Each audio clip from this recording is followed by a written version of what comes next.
नमस्कार, मैं doctor Navneet Sangwan, BCom part second EAFM paper first money and banking है। उसके लास्ट वीडियो में हम लोगों ने ऑर्गेनाइजेशन ऑफ कमर्शियल बैंक्स के बारे में डिस्कस करा था। आज यहाँ पर एक नया चैप्टर स्टार्ट करने जा रहा हूँ जिसका नाम है क्रेडिट क्रिएशन, साख का सृजन या साख का निर्माण, या फिर क्रेडिट क्रिएशन बाय बैंक्स। बैंकों द्वारा साख का सृजन या साख का निर्माण किस तरह से किया जाता है। तो इस सबसे पहले अपने को साख के बारे में या क्रेडिट के बारे में आइडिया होना चाहिए। क्रेडिट इन जनरली 3 टर्म्स हैं, उसमें डिफाइन करा जाता है। एक तो अकाउंटिंग टर्म में हम लोग अगर बात करें तो किसी अकाउंट को क्रेडिट कर देना या डेबिट कर देना, वहाँ पर क्रेडिट वर्ड यूज आता है, लेकिन यहाँ पर उस क्रेडिट का कोई लेना देना नहीं होता है। दूसरा, मार्केट में किसी पर्सन की गुडविल, उसकी ख्याति है, उसको भी उसकी क्रेडिट या साख माना जाता है। लेकिन बैंकिंग टर्म्स के अंदर बात करी जाए तो किसी भी पर्सन का या पर्सन के द्वारा उधार लेने या देने की जो कैपेसिटी होती है, क्षमता होती है, उसे क्रेडिट बोला जाता है। हालांकि कुछ इकोनॉमिस्ट हैं वो क्रेडिट को सिंपल कुछ इस टाइप से भी डिफाइन करते हैं, credit is postponement of payment, यानी भुगतान स्थगन को साख बोला जाता है। कुल मिला के आप में जो लोन लेने की कैपेसिटी और लोन देने की कैपेसिटी होती है उसे क्रेडिट या साख बोला जा सकता है। फिर बात करते हैं कि क्रेडिट है, इसकी कैरेक्टरिस्टिक्स क्या क्या होती हैं, जिसमें नंबर 1 आता है कैपेसिटी टू रीपे, भुगतान करने की क्षमता। सिंपल सा है, मैंने पहले भी बताया था कि लोन लेने या देने की जो कैपेसिटी होती है उसे क्रेडिट बोलते हैं। तो क्रेडिट है वो इजीली उन्हीं लोगों को मिलती है जो लोन की अमाउंट को रीपे कर देते हैं, यानी भुगतान देने करने की जो क्षमता होती है किसी भी पर्सन की, उसके आधार पर उसकी क्रेडिट को जस्टिफाई या डिफाइन करा जाता है। मान लीजिए कोई एक पर्सन है जो 10 करोड़ रुपीस का पेमेंट इमीडिएटली कर सकता है, तो डेफिनेटली उसमें 10 करोड़ रुपीस का क्रेडिट लेने की कैपेसिटी है। और कोई एक पर्सन ऐसा भी हो सकता है जो इमीडिएटली 500 रुपीस का पेमेंट भी नहीं कर पाए, तो उसकी रीपेइंग कैपेसिटी कम होती है, तो उसकी क्रेडिट कैपेसिटी है वो भी कम देखने को मिलेगी। सेकंड इसमें आता है कॉन्फिडेंस, विश्वास। क्रेडिट उसी व्यक्ति को मिल सकती है जिस पर आपको कॉन्फिडेंस हो। आपको अगर ये कॉन्फिडेंस है कि वो रीपे कर देगा तो उसे आप डेफिनेटली उधार दे देंगे। बट कोई पर्सन पर आपको ये कॉन्फिडेंस है कि वो रीपे नहीं करेगा तो डेफिनेटली आप उसको उधार नहीं देने वाले हैं। तो क्रेडिट है वो काफी हद तक कॉन्फिडेंस या विश्वास है उस पर भी निर्भर करती है। फिर थर्ड पॉइंट आता है कैपिटल एंड प्रॉपर्टीज, पूंजी एवं संपत्ति। कोई भी पर्सन जो किसी दूसरे पर्सन को उधार देता है उससे पहले, हालांकि मैं यहाँ पर बैंकिंग या प्रोफेशनल के टर्म्स में बात कर रहा हूँ, फैमिली या आपके रिलेटिव्स या फिर आपके फ्रेंड सर्कल है उसकी बात नहीं कर रहा। बैंक्स है वो क्रेडिट देने से पहले जिसको क्रेडिट दिया जा रहा है उस पर्सन की कैपिटल और उसकी प्रॉपर्टी के बारे में जरूर आइडिया करते हैं, क्योंकि कल को वो रीपे करे या नहीं करे ये बात इसी से, कैपिटल और उसकी प्रॉपर्टी से ही डिफाइन हो पाती है। नेक्स्ट आता है पीरियड ऑफ क्रेडिट, साख की अवधि। जनरली लॉन्ग टर्म क्रेडिट है वो बहुत मुश्किल से मिल पाती है। अगर आप बैंक में अप्लाई करते हैं कि 50 साल के लिए लोन चाहिए, शायद आपको बैंक मना कर देगा, या फिर आप अपने फ्रेंड या रिलेटिव से कहते हैं 5 दिन के लिए उधार चाहिए, मे बी वो आपको उधार दे दे। तो कितना टाइम ड्यूरेशन के लिए क्रेडिट की रिक्वायरमेंट है उस बात पर भी टोटल क्रेडिट है वो डिपेंड करती है। नेक्स्ट आता है इकोनॉमिक कैरेक्टर, आर्थिक चरित्र। इकोनॉमिक कैरेक्टर मीन्स उस बंदे का पास्ट ट्रैक रिकॉर्ड क्या रहा है, जो लोन्स लेता रहा है, देता रहा है, टाइमली उसने रीपेमेंट करा है या नहीं करा है। ये चीज खासतौर से बैंक्स हैं वो डेफिनेटली चेक करते हैं कि आपकी क्रेडिट रेटिंग क्या है, आपने जितने भी बैंक से लोन लिए क्या उनको टाइमली विद इंटरेस्ट और विद प्रिंसिपल अमाउंट आपने उसका पेमेंट करा है या नहीं करा है, वो आपका इकोनॉमिक कैरेक्टर माना जाता है। फिर नेक्स्ट आता है लिक्विडिटी ऑफ सिक्योरिटी, प्रतिभूतियों की तरलता। बैंक जितने भी लोन देते हैं, हालांकि कुछ उसके एक्सेप्शंस भी होते हैं, उनको छोड़ के बात करी जाए तो बैंक डेफिनेटली लोन के पीछे कोई ना कोई सिक्योरिटी एज गारंटी अपने पास में रखते हैं। अब वो सिक्योरिटी लिक्विड एसेट है तो डेफिनेटली बैंक इजीली आपको लोन या क्रेडिट है वो दे देता है। रीजन बीइंग लिक्विड सिक्योरिटी है उसे आप इजीली मार्केट में सेल आउट करके उसका इनकैशमेंट करा सकते हैं, उसको नकद में परिवर्तित करा सकते हैं। तो जो प्रतिभूति रखी जा रही है उसकी तरलता है या नहीं है, इस बात पर भी क्रेडिट है वो डिपेंड करता है। तो ये तो था सब कुछ, क्रेडिट होता क्या है, फिर उसकी कैरेक्टरिस्टिक्स क्या क्या होती है। अब अपना जो रियल चैप्टर है उस पर आते हैं, क्रेडिट क्रिएशन बाय बैंक्स। बैंकों द्वारा साख का सृजन या साख का निर्माण कैसे करा जाता है, इसे मेथड्स ऑफ क्रेडिट क्रिएशन भी बोलते हैं। साख सृजन की पद्धतियां भी इसे बोला जाता है, जिसमें नंबर 1 आता है credit creation bye notes. Note निर्गमन द्वारा साख का सृजन या साख का निर्माण। नोट मीन्स यहाँ पर करेंसी नोट्स की बात हो रही है। हालांकि ये पॉइंट आज की डेट में इंडिया में वैलिड नहीं माना जाएगा। रीजन भी आरबीआई को छोड़कर किसी भी कमर्शियल बैंक या अदर बैंक्स हैं उनके पास करेंसी नोट इश्यू करने का राइट नहीं है। तो डेफिनेटली बैंक हैं वो करेंसी नोट इशू नहीं कर सकते। हाँ, किसी कंट्री में अगर किसी कमर्शियल बैंक को या डिफरेंट बैंक्स को ये परमिशन है तो वो definitely new currency note issue करके क्रेडिट का क्रिएशन कर सकते हैं, साख का निर्माण कर सकते हैं।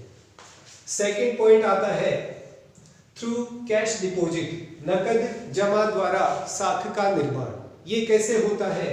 मान लीजिए कोई ए पर्सन है, उसका किसी भी बैंक में अकाउंट है, उसने 1 लाख रुपीस डिपॉजिट करवाया। अब उसके बाद में क्या होता है, एक जो रिजर्व रेशियोज होते हैं वो ऑलमोस्ट सभी जगह पर अप्लाई होते हैं। जैसे इंडिया में CRR और SLR है, statutory liquidity ratio and cash reserve ratio, जिसे वैधानिक तरलता अनुपात और नकद कोषानुपात बोला जाता है। और आज की डेट में ये CRR 3% एंड SLR है वो 18% है। मैं कैलकुलेशन इजी करने के लिए मान लेता हूँ कि ये दोनों 20% है। इट मीन्स 1 लाख रुपीस का 20% है वो तो बैंक डिडक्ट कर लेगा, चाहे वो आरबीआई के पर्पज से रखे, चाहे खुद के पास लिक्विड सिक्योरिटी के रूप में रखना चाहे। तो 20% मीन्स 20,000 रुपीस है वो बैंक डिडक्ट करेगा। रिमेनिंग 80,000 है वो बैंक की क्रेडिट क्रिएशन कैपेसिटी मानी जाती है, यानी बैंक किसी थर्ड पर्सन को उधार देने का काम करेगा।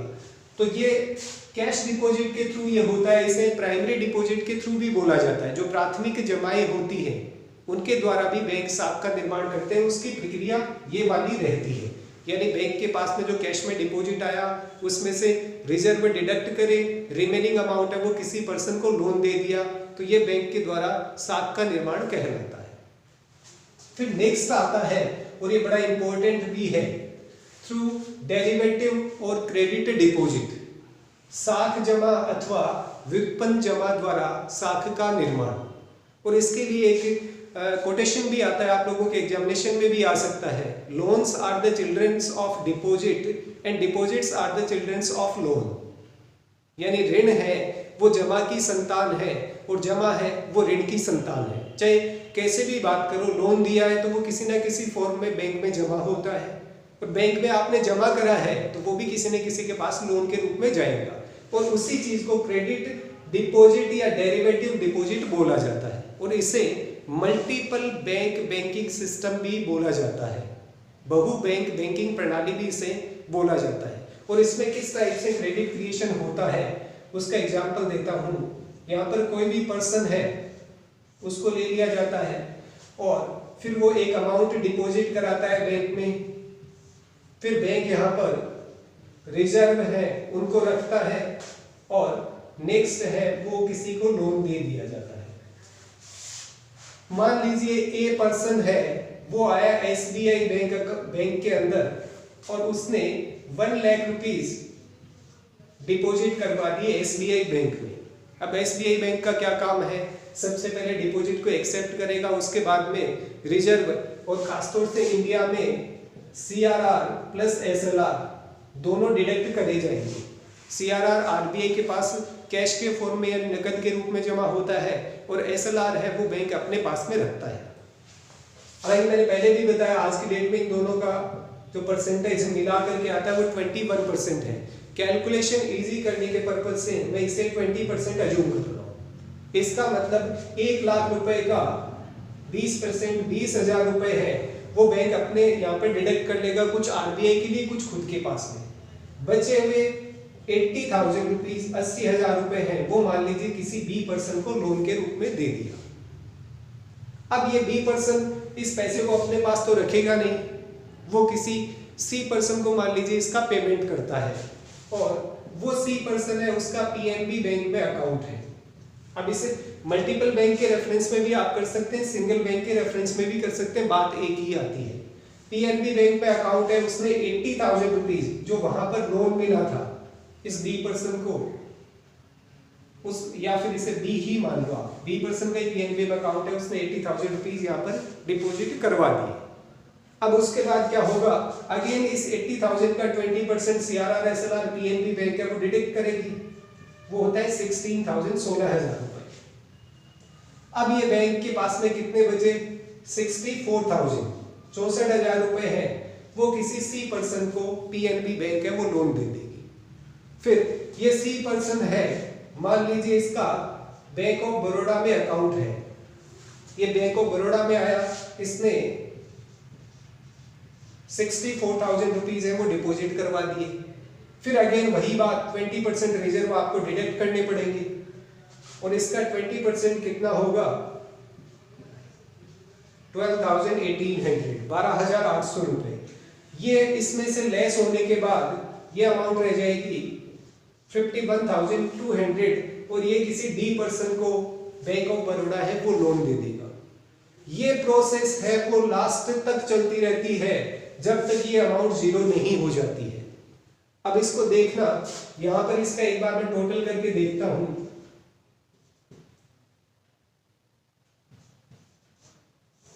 इसका 1,95,200 1,95,200 रुपए इसका टोटल आता है। वास्तव में डिपॉजिट कितना था, 1 लाख रुपए, और बैंक्स ने उसी पैसे को रोटेट करते हुए कितना means extra 95,200 rupees extra credit है वो यहाँ पर क्रिएट कर दी। और मैंने एक स्टेटमेंट दिया था, loans are the childrens of deposits and deposits are the childrens of loan. ये चीज यहाँ पर प्रूव हो जाती है।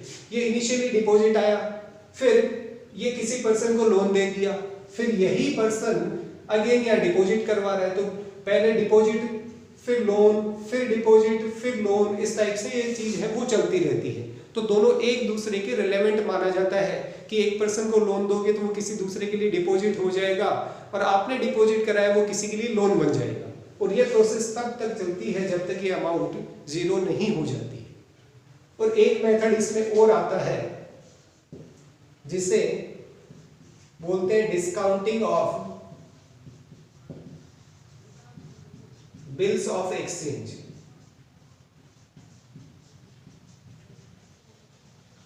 यानी विनिमय बिलों की कटौती कर कर भी बैंक हैं वो क्रेडिट क्रिएशन कर सकते हैं। इसका छोटा सा एग्जांपल दे देता हूं। कोई ए पर्सन है, उसने उधार में बी पर्सन को मान लीजिए 5,000 रुपए का कोई भी प्रोडक्ट है वो सेल आउट करा। ए का अकाउंट है वो एसबीआई बैंक में है, ए पर्सन ने बी पर बिल राइट करा 5,000 रुपए के लिए, बी पर्सन ने उसे एक्सेप्ट करके ए पर्सन को दे दिया, ए पर्सन एसबीआई बैंक में जाएगा, हालांकि यहाँ पर किसी का कोई डिपॉजिट नहीं है। ए पर्सन इसी बिल को लेकर एसबीआई बैंक में गया, बैंक ने मान लीजिए 5% है वो डिस्काउंटिंग रेट रखी है, इसका 5% कितना होगा 250 रुपीज है, वो यहाँ पर डिडक्ट हो जाएंगे। रिमेनिंग 4,750 रुपीज है वो ए पर्सन को दे दिए जाएंगे। तो वास्तव में किसी ने जमा नहीं करवाया, फिर भी बैंक ने 4,750 रुपए है वो ए पर्सन को दे दिए। तो इस टाइप से भी क्रेडिट क्रिएशन है वो बैंक्स के थ्रू करा जाता है। तो आज के इस वीडियो में 2-3 चीजें मेनली हम लोगों ने देखी। एक तो क्रेडिट होता क्या है, फिर क्रेडिट की जो डिफरेंट कैरेक्टरिस्टिक्स हैं वो क्या क्या होती हैं, और उसके बाद finally credit creation bye banks या मेथड्स ऑफ क्रेडिट क्रिएशन है वो हम लोगों ने डिस्कस करा, जिसमें टोटल 4 मेथड हम लोगों ने देखे हैं। अब नेक्स्ट वीडियो में इसी क्रेडिट के कुछ फर्दर पार्ट्स हैं उनको डिस्कस करेंगे। तो आज के इस वीडियो में इतना ही। Thank you. जय हिंद, जय भारत।